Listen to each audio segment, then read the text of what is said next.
Welcome to my channel. That pale, glassy, forgettable stone most people kick aside might not be quartz. It might be topaz. And there are 7 specific environments where topaz forms and hides each one with its own set of clues. In this video, I'll show you what each environment looks like, the clues that help narrow the field, and a 4-clue identification framework that any collector can use in the field. The 5th environment is where the American Museum of Natural History documented a single topaz crystal weighing 271 kilograms. I'll show you what that setting looks like from the outside. The 4-clue framework before the environments. Here's the identification framework you'll use throughout this video. 4 clues used together. Habit. Topaz commonly forms elongated prismatic crystals with clean, flat termination, faces more geometric and glassy than ordinary quartz. Hardness. Topaz is Mohs 8. It commonly scratches quartz. But hardness alone doesn't identify any mineral, it narrows the field. Cleavage. Topaz has one perfect cleavage plane, quartz has none. A broken surface that shows a clean mirror-like face is consistent with topaz, not quartz. Geological context. Perhaps the most reliable clue of all which rock type you found it in, and what companion minerals are nearby. Here's the geological paradox worth knowing up front. Topaz is hard enough to resist scratching, but that perfect cleavage makes it surprisingly vulnerable to breaking along one specific direction. Hard, but brittle. That distinction comes up in environment number 4. Now the 7 environments. Rock number 1, granitic pegmatite. What does the host rock look like? Granitic pegmatite. Pale gray to pink. Coarse-grained with crystals you can see with your bare eye. Chunks of white feldspar, glassy quartz, silver mica flakes. It looks like oversized granite. Pegmatite forms from the very last fluids that escape as granite magma cools, and those late-stage fluids commonly concentrate fluorine, which topaz needs. As those fluids cool in confined pockets, large, well-formed crystals can grow. The companion mineral clue. Where pegmatite produces tourmaline and aquamarine, topaz can occur in the same system. All 3 form from the same fluorine-rich late-stage fluids.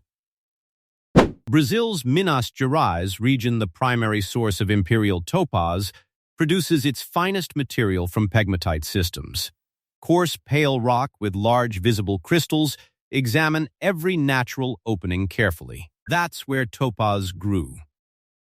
Rock number 2, pale rhyolite. Turn this rock over. Those small holes are worth examining. Rhyolite, pale cream, gray, or pinkish.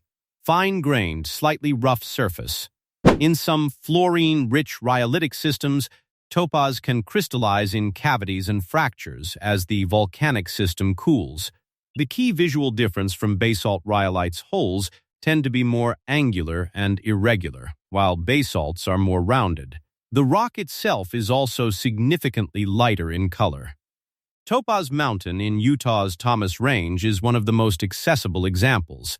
The topaz occurs in rhyolite. Crystals weather out of the soft host rock and can be found loose on the ground surface BLM land, open to public collecting year-round with no permit required. Pale volcanic rock with small angular holes. Look inside every natural opening before walking away. Rock number 3, from host rock to hillside.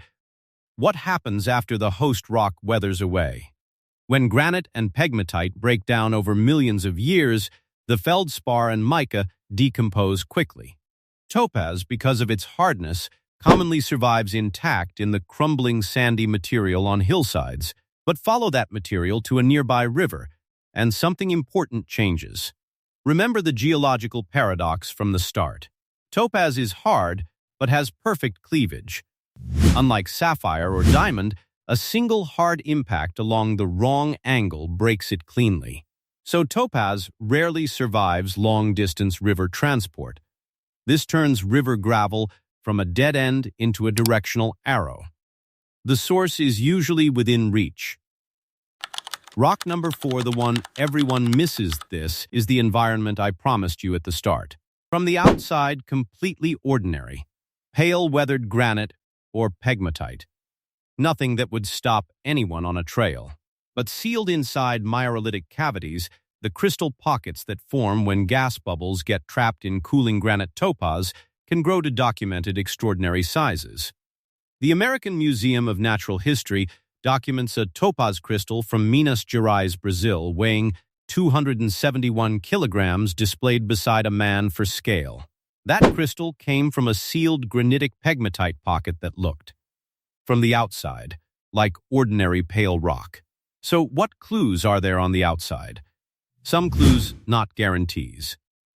Iron orange staining around natural cracks in pale granite can sometimes indicate that mineralized fluids move through the system and that a crystal pocket may be nearby.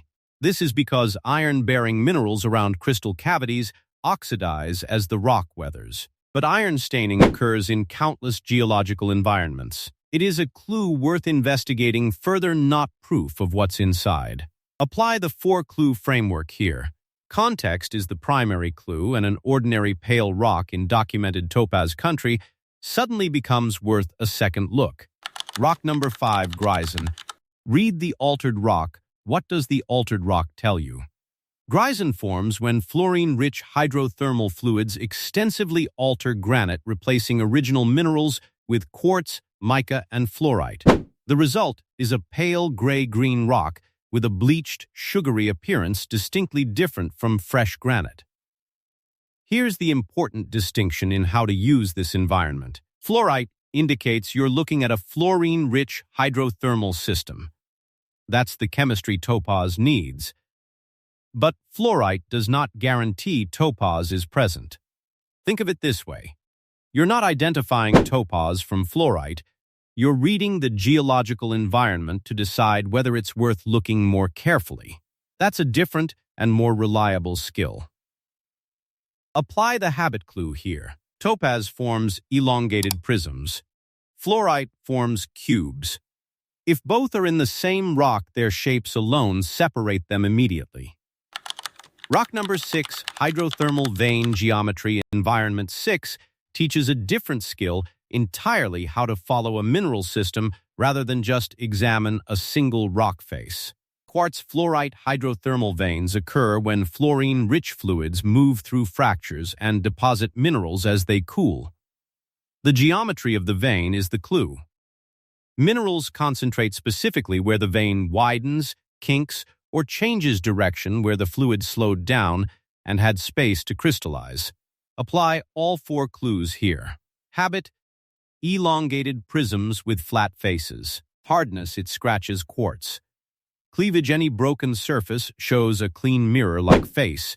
Context: a fluorine-rich hydrothermal vein in granite country. Ouro Preto in Brazil's Minas Gerais region produces imperial topaz from hydrothermal veins associated with exactly this chemistry. Don't just look at the face of the vein. Follow it. The crystals grew where the fluids slowed down. Rock number 7, alluvial river gravel. The final environment, the 7th environment, is the most accessible of all and the one where the 4-clue framework works hardest. All 4 clues come together in the concentrate at the bottom of the pan. The shape separates topaz from ordinary rounded quartz immediately. The hardness confirms it scratches quartz cleanly. The cleavage face on any broken edge is unmistakable.